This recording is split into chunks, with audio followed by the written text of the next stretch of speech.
ስለመውደቅ አስባችሁ ከሆነ በእውነት ልክ አይደላችሁም። ምክንያቱም እኔ ከ10 ከ9 ከ7 ጊዜ በላይ ወድቄያለሁ፣ ግን ዛሬም እንገዳገዳለሁ። የሚገርም ነገር ልንገራችሁ፣ በህይወቴ ተስፋ ቆርጬ አላውቅም። በእግዚአብሔርም በሰውም ተስፋ ቆርጬ አላውቅም። በጣም ብዙ ጊዜ በሰው ተከድቻለሁ። በጣም ብዙ ጊዜ ልነግራችሁ ከምችለው በላይ ማለት ነው። እግዚአብሔርን ግን እጠብቀዋለሁ። እንደገና ደግሞ የጥበብ ፍቅር ውስጤን እያንገበገበኝ ከክርስቲያን ጋር ሆኜ እየታገልኩ ልሰራ የምችለውን ነገር የአቅሜን ሙሉ ልጠቀም ስል በጣም ብዙዎች እየተንደረደሩ መጥተው ገፍተው ሊጥሉኝ ይፈልጋሉ። እንዴ መውደቅ እንደዚህ ቀላል ነው እንዴ? ቤተሰቦቼ ግዴ ለምን ታገሉ። የመጨረሻ አቅማችሁን ተጠቅማችሁ በትግል ውስጥ የሚገኝ ድልና ውጤት የእናንተ ነው እላለሁ። አሁንም ቢሆን እሞክራለሁ፣ እስከ መጨረሻው ድረስ እታገላለሁ። ምክንያቱም የሚቆጨኝ ነገር እንዲኖር አልፈልግም። ዛሬ እኔ እንደምታዩት ቀልቶ የነበርኩበት ሁኔታ በጣም ከባድ ነበር፣ ግን ይሄም ያልፋል። የማያልፍ ቀን የማይነጋ ሌሊት የለም። እኔ ውስጥ ያለው ነገር እስከ መጨረሻው እንዲቀር ነው እንዴ? ሰው በጣም ከባድ ነው። እኛ ሰዎች በጣም ከባዶች ነን። ሰው እንደዚህ የቆማችሁበትን ቦታ ገፍትሮ አነቃንቆ መውደቃችሁን እንዳትነሱ እስከ መጨረሻው ካደረገ በኋላ ነው መሄድ የሚፈልገው። መነሳታችሁን የሚፈልግ የለም። እኔ ከደረሰብኝ ነው የምነግራችሁ። ግን ደግሞ እኔ አልወድቅም። በእውነት ነው የምላችሁ ቤተሰቦች፣ አልወድቅም። ብዙ ነገር አለ በሆዴ ውስጥ የታመቀ እስከ ዛሬ ያሳለፍኩት። አንድ ቀን ግን ቀን የሰጠኝ ግን አውረዋል። ሁሉንም ነገር አውረዋል። ግን ደግሞ ሁሉም ቢያወሩት ሆድ ባዶ ይቀራል ይላሉ አይደል? ስለዚህ ቤተሰቦች እኔ ልነግራችሁ የምችለው ነገር ከኔ ከራሴ ልምድ ልነግራችሁ የምችለው ነገር ቢኖር ምንድነው? ሁሉ ጊዜም ቢሆን ጸንተን ለመቆማችን ምክንያት እኛ ራሳችን ነን። ሰው ራሱ ተስፋ ከቆረጠ ነው ምንም መስራት የማይችለው። ተስፋ ያለው ሰው፣ በህይወት ያለ ሰው፣ ትንፋሽ ያለ ሰው፣ ነገን የሚያይ ሰው ውጤታማ ነው። በዚህ ነግራችኋለሁ። እኔ ቲያትር እችላለሁ፣ ምግብ ዝግጅት እችላለሁ ከማለት ውጭ ግን ሰርቼ አላውቅም። ግን ደግሞ ዛሬም ነገም እሰራለሁ ብዬ በተስፋ ቆሜያለሁ። ብዙዎች መጥተው አነቃንቀውኝ ጥለውኝ ሊሄዱ ፈልገዋል። መውደቄንም ያረጋገጡ መስሏቸው ሄደዋል።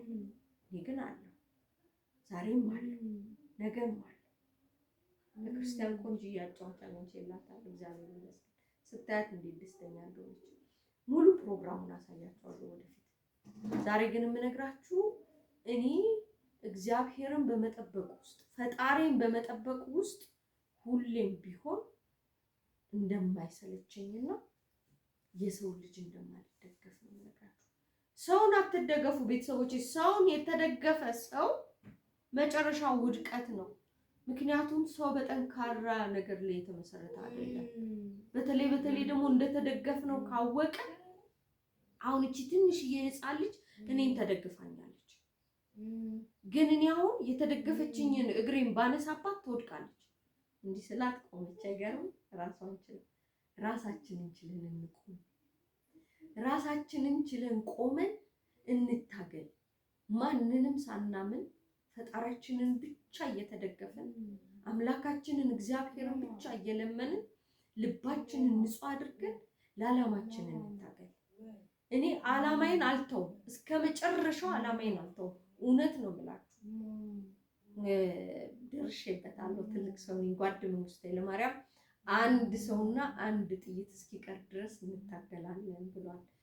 ስለዚህ እስከ መጨረሻው ድረስ እንለፋለን፣ እንተጋለን እና ክርስቲያንን ይዤ እንዳልኳችሁ በጣም በሚገርም ስራ፣ በጥሩ ስራ፣ በተከታታይ ስራ መጣለሁኝ።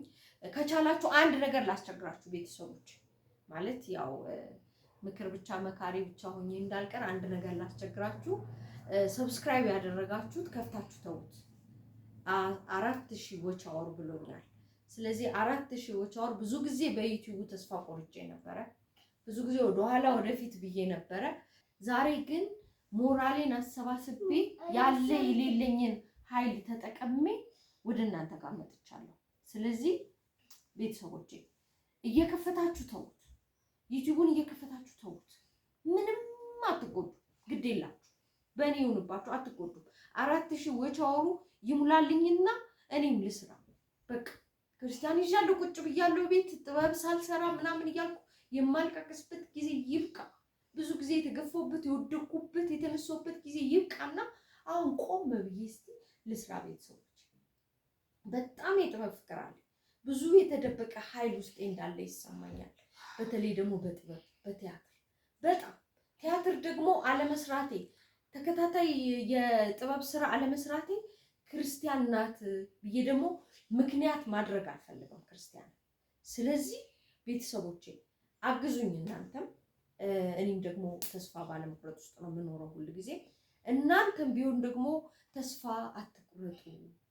ህይወት ያለው ሁሌም አሁን እኔ ክርስቲያን ስለተነፈሰች ሁሌም ደስ ይለኛል። ምክንያቱም ትንፋሽ እስካላት ድረስ እግዚአብሔር መፍትሄ አያጣም። ሁሌም መፍትሄ ይመጣል። እግዚአብሔርን እንጠብቀዋለሁ፣ በዚህ አምናለሁ። ስለዚህ ደግሞ ሁላችንም ቢሆን እስከ ቆመን ድረስ እስከ ለፋን ድረስ የልፋታችንን ውጤት ማግኘታችን ስለማይቀር ግድ የላችሁም፣ ተስፋ አትቁረጡ። በህይወት ውስጥ ተስፋ የሚቆረጠው ሲሞት ብቻ ነው። ያው የሞተ ሰው ምን ማድረግ ስለማይችል ማለት ነው። ስለዚህ በህይወታችን ተስፋ ሳንቆርጥ እያንዳንዷን እርምጃ ምንም ነገር ውስጥ ያልገባችሁና ከምንም ነገር ውስጥ ነፃ የሆናችሁ ሰዎች እርምጃችሁን እየተጠነቀቃችሁ ተራመዱ። ምክንያቱም እያንዳንዱ እርምጃ የዛሬ መቆማችን የነገ ደግሞ ወደቃችን ሊሆን ይችላል። እርምጃችን ደግሞ ዛሬ ቆመን ነገ የምናበብበት ሊሆን ይችላል። ነገር ግን እንደኔ ብዙ ነገር ውስጥ ገብታችሁ በብዙ ነገር ያለፋችሁ ደግሞ ተስፋ አትቆርጡ። ሁሌም ቢሆን በህይወት ተስፋ አይቆረጥም ልላችሁ ነው። ቤተሰቦች በጣም ነው የምወዳችሁ። እንዳልኳችሁ በተከታታይ ስራ በጣም በጥሩ ስራ ነው የምመጣው ብያለሁ፣ እንደ እግዚአብሔር ፍቃድ። እናንተም ደግሞ ታግዙኛላችሁ ብዬ አስባለሁ። እግዚአብሔር ሀገራችንን ሰላም ያደርግልን። እንወዳችኋለን። በይ